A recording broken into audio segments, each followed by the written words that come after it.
Hello everybody, and this is Joe with ICT Group again. And in today's video I would like to continue with the previous video I did months ago, and I'm sorry that it took me so long to continue this series. We've been busy working on VoiceJ hybrid, and time is always short, and even my day has only 24 hours. So let's dive right into it. I have opened the previous solution and nothing has changed since then. So let's open the demo application, and we stopped last time in designing the user list form. Oops. Okay, here it is. It contains a grid of users with some data in it, and open the code. Let's pin this. There's nothing really special in here. We have some commands for the new and the added buttons, and we load using Dapper, and the database is Sqlite. And on double click we call command added, and command added is not implemented yet. So we're continuing with exactly that. So what I usually try to do is I display a list of data items, and for editing I open a modal dialog box, and that's exactly what we're going to do here. Before we start, let's have a short look at the application again. There we go. Administration. We have the users table, and there's some data in here. There's more data in the database, and some of the columns are hidden. You can see them on the right side. Okay, so far. Now, if I double click here, functionality is not implemented yet, so that's what we're going to do. This is the not implemented yet message that you saw. So the first thing that we need is a new form. We go to form, add a new form, VoiceJ.net, empty window, and we call it user added dialog.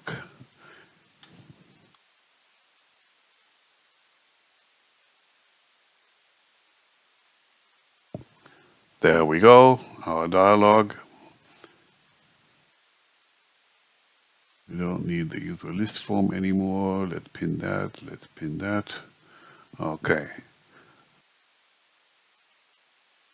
The user added dialog has to be derived from the base dialog. Okay, and now if we open it, we have a dialog window.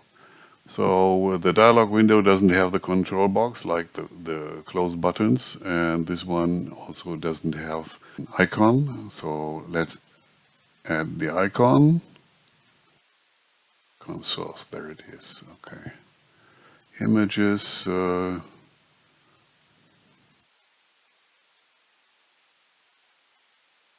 Yeah, that's fine. Let's take that. There's the icon. The text has to be changed. Let's just call it user. Now what we need is an OK and a cancel button. So we add the panel. There goes the panel, and the panel has to sit on the bottom of the window. So we dock it to the bottom. It's a bit big. Now add the buttons. Button number 1, let's make it a little bit wider. Okay, that's enough. And the second one for the cancel. Okay, the first one we call button OK. Who would have thought? Okay, and the second button is button cancel. Oops, cancel, got a new keyboard. I'm not really used to it already. Okay, that one is cancel, and the text, of course, has to be set to cancel, and also the button, the OK button, gets the text. Okay, the panel looks a little better with a border. Okay.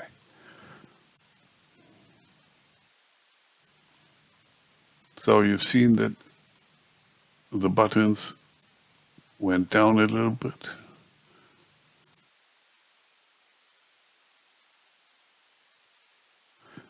So we give them anchoring to the bottom right. Remove these and let's say bottom right. Okay. Now when I change the panel size, they will stay in place. Okay, that's fine so far. Let's look at the code. Nothing here.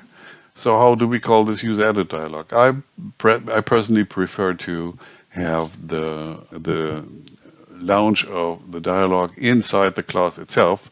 So I'm going to make a static method that returns a Boolean. The Boolean will tell the calling application whether the user clicked OK or cancel. So execute is the name, and what I'm passing here is the data of the user. So what is the data of the user? We look inside our models. This is called DB user. Okay, let's take this one, and we call this parameter user. Okay. Now what we need is to create the user edit dialog. Modal dialogs are implementing the iDispose interface. So we use using, we call it DRG equals new user edit dialog. There we go. Now we have to show the dialog. There it is. But if the dialog is not equal to dialog result, okay? In this case, the user has clicked the cancel button. Then we just return false. And when everything is okay, we also have to return something. In this case, it's true. Okay, now this should display the user edit dialog and return if the user clicked on OK or if the user clicked cancel. But this method is still not invoked. So let's go back to the user list form, to our command edit, and which was not implemented yet. That's what we're going to do now. User edit dialog dot execute, and we pass a user. We don't have one yet, so let's pass null. We also have to do something to distinguish between OK result or cancel result. So if we receive false, then we simply return from this method. But if we return true, then we have to save the changes. But what we also need is the user that we are going to edit. So find the user to be edited. Okay, so far looks good already. We don't have any compile errors, so let's try to start the application.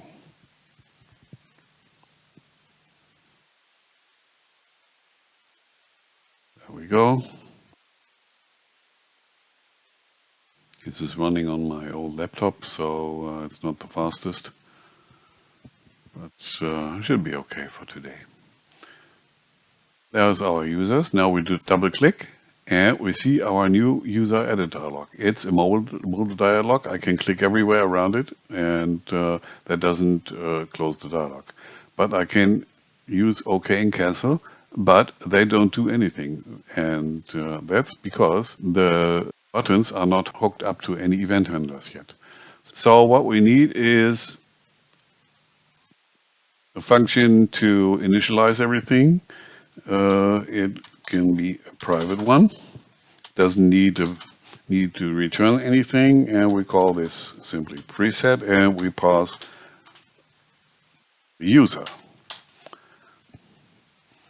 Okay, that looks good, and we should have a commands instance, which is explained in the previous video. It's residing in voicej.lib, and we have to register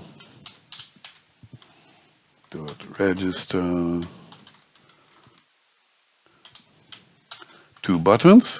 The first button is the button cancel, and the second one is the button OK. Okay, what do we do? When this button is clicked, we simply close the dialog. Great. And for now, let's do the same thing with the OK dialog. And of course, we have to call this method. That's what we do before we show the dialog. So dialog.preset, and we pass the user. The parameter user is not used yet, but we'll come back to this later. Now let's see if this works.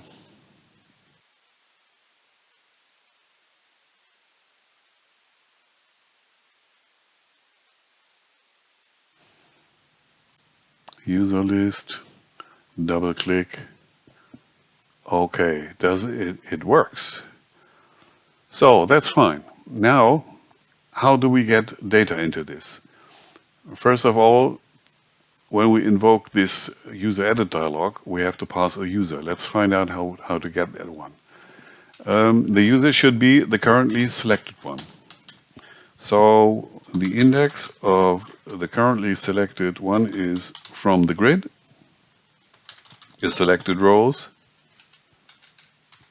It can only be the first one because there can only be one editable user at any given time. Next, now we have the index, and we also have a data list in this class. There it is, the data list. So we take that. Our user comes from the data list at this given index. And now we can pass the user to the user edit dialog. So this should work already. Let's check the application. Now when I double click on the item in the list, the user edit dialog should open.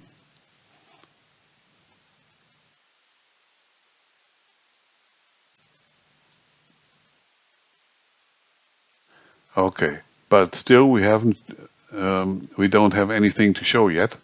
But before I take care of that, I'll have to do something else. Which, let's go back to design. And in the user edit dialog, set the accept button to button OK. And the cancel button, where is it? Button to cancel. Okay. Cancel also has the dialog result, which is cancel, and the dialog result of the OK button is OK. So that's fine now. Let's go on with some user edit fields.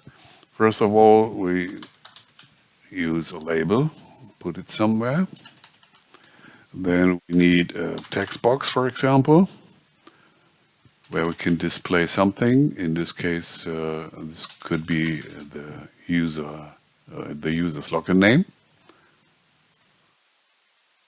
Okay, this one, and I want them to be aligned horizontally. Okay, so this should be the login name. DF login name is the name. Login names are always character casing upper, and the text should be login name. Okay. And because we will need that later, I will also give the label a name. So now, how do we get the data into this field? And that's done using a binding source. There it is. There's our binding source. Let's rename it to user binding source. And this binding source has to know what data will be residing inside the data source. So we go to the data source entry field, but we cannot use anything from here. We have to add a new one. And this one is an object. And where does it come from? We have our demo application and we have our models. And inside the models, we have the DB user class. The DB user class is the data that is passed to the user edit dialog. So we will have this available inside the user edit dialog, and we bind the class now to the binding source. Okay. Now we've done this, we go back to this field, this entry field, go to the data bindings, and from advanced, we can use this new data binding source and use the login name and click on OK. We could also have used this one directly. Now, when the user is passed to this dialog, it has to be connected with the user binding source. Let's do that. Go back to the code. We have our preset message, our preset method that receives the user, and we can use this one for the binding source. User binding source dot data source equals user. Now they're bound. So whenever this method is called, the user is connected with the binding source, and the binding source knows that the login name is bound now to this user. So how does this look?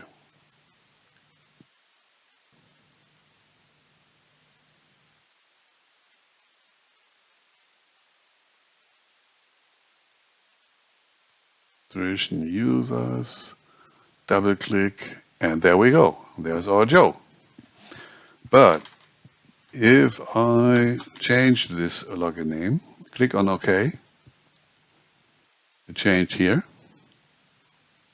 Now we close and open again. But you see that the login name has not been saved to the database.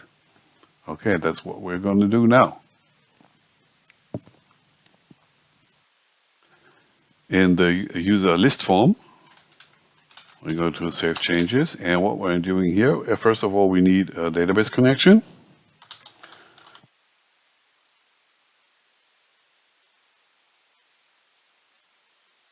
We also need a transaction.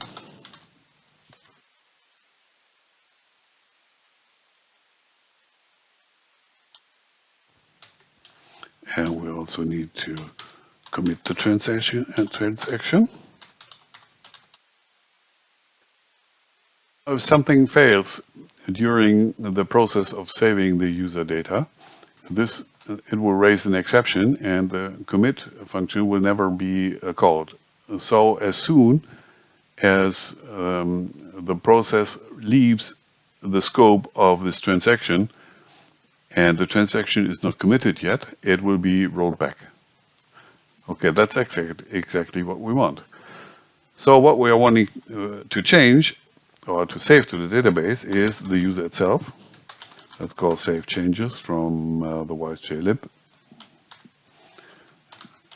Pause the transaction. Okay, now it's saved.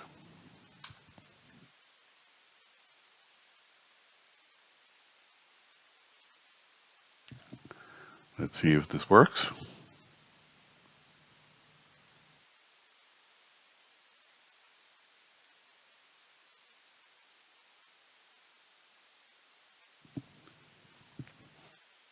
Administration, users. Okay, now we change this one. Close. Open again, and we see it has been changed. So that works great. Changed it back. Open again. Yeah, that works. So there are some other things to do in the user edit dialog. We only have the login name. We also could use some more data in here.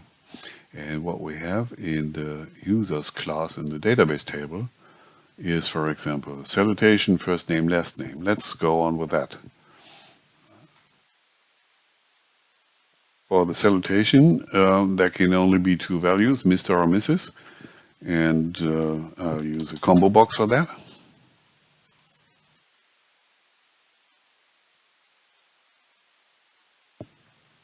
Align horizontally. Okay, this is the combo box, and drop-down style will be drop-down list, so you can edit it. You can only select from the drop-downs.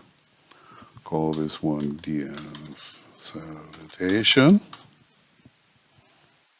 Okay, how do we bind that? Now we see something here that sounds that looks quite different. So what we do with that? First of all, we need something inside the drop-down list. That's what we're doing first. So we go back to the code, and in the preset function, we can use from the wiselib lookup.populate. What's the name?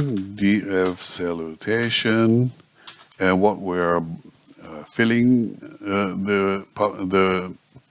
we're populating this drop-down list with items from salutation dot item dot company.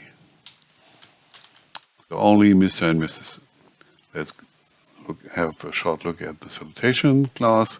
Male, female, and company is everything that's residing in here. It holds an array of lookup pairs, which consist of an ID and a text.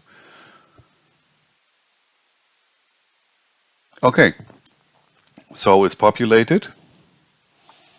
It's in there now. Now it has to be bound.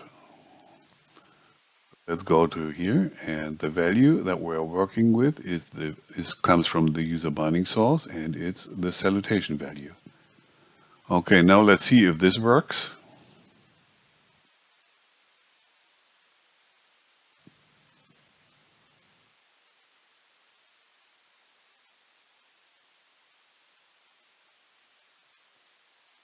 Open the list, double click on the user, and we see Mr. and we also see Mrs. Now if I change this, just change my gender, okay, go back. So that works, great. Let's go on with the next one, which was last name and first name. I won't implement everything, but just to show you different methods of binding data, I'll give you some examples here. This one is character casing normal. It's called name. The label is called last name. And the entry field is called df last name. Just for the fun, you can add the first name as well. First name.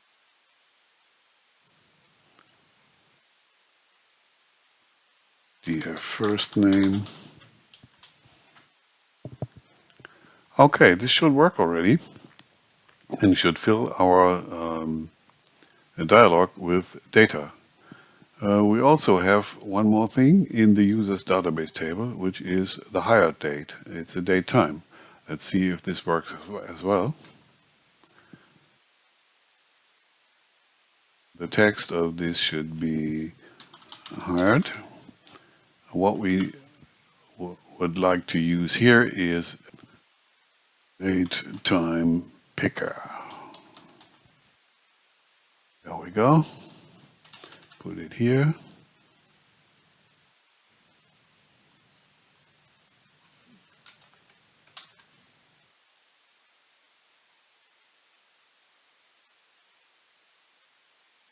Line horizontally again.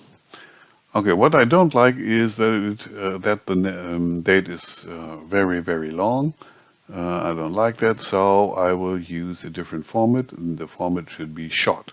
That's what I like. Okay. Make it a little bit shorter. Yeah, that's nice. So let's name this one df hired. Okay, this one has to be bound to the database as well. And for this we need the value and the user binding source, and we bind it to hired. And now the hired date is already in there. That's a default value. Let's go back here. Okay. Now that one is looking nice. So let's run the application again and see if everything works.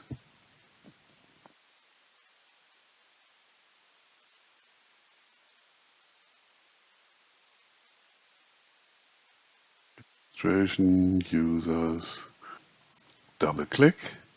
There's a very old date in there, so let's use the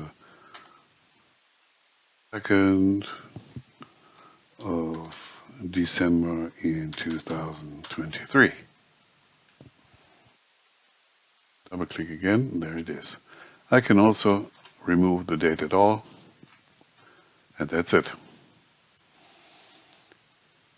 Okay, so this works fine already, and there's one last thing I would like to show you. Whenever you click on OK, the data is got to be saved, and but if it's saved, there may be some values in the fields that are wrong. For example, the login date, the login name may be missing, or the last name may be missing. These are required fields, so how do you check for that? So what we're doing there now is we're going back to the code of the user edit dialog, and for the OK button, we don't simply call close, but we make a command out of this and generate the method. There it is. That's wrong. Void. Okay. Now, whenever we click the close button, the OK button, this method will be called. And what we're doing here is close. Now we're back to the original state when this was simply close.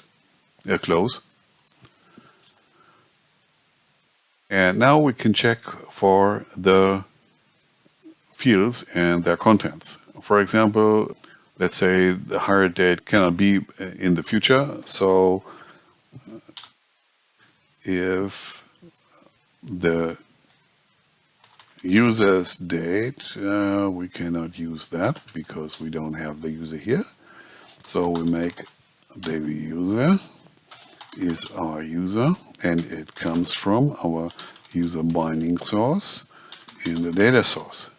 But since data source is a generic property, we have to cast this.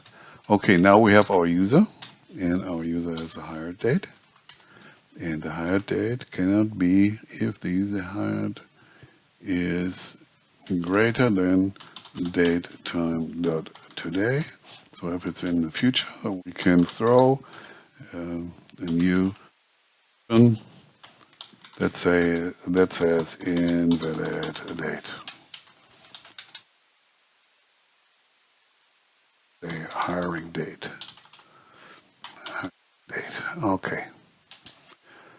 Now, if the user clicks OK, we grab the user class, and if the hired date is in the future, we throw a message, and close will not be called. Okay, that's nice, but also we could now check if the user has a last name and if it has a login name, but we can also use some predefined validation methods that I have provided in where's.jlib. This one is called validator, and the validator has check not empty. And which control does it have to check? The login name. And what is the label? The label is the label login name. Okay, and we can duplicate this and use the label last name. the last name. So what this is doing now, it checks if the field is empty.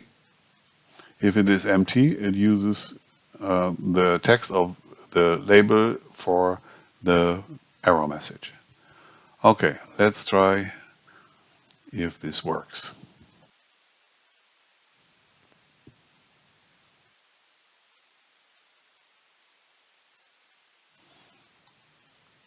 Double click. Oh, I see. I have some problems here because last name and first name have not been set. Okay, let's go back to that. And the problem is, I think that we have not bound the fields to anything, right?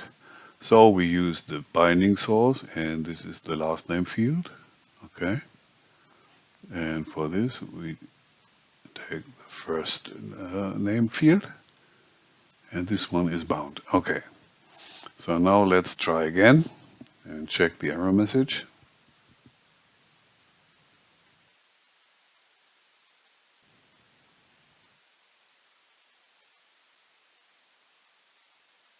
Registration, users, double click. Okay, now we have our fields bound. And now if I remove the locker name, click on OK, I get an exception. Because I'm in debug mode, the Visual Studio is popping up, but this is what you see at runtime. It's unfortunately only German text because I'm German. So what it basically says is failed, the field locker name cannot be empty. Okay, so there, and now we empty this one. Same happens. We get the same error message, but this time it says last name cannot be empty.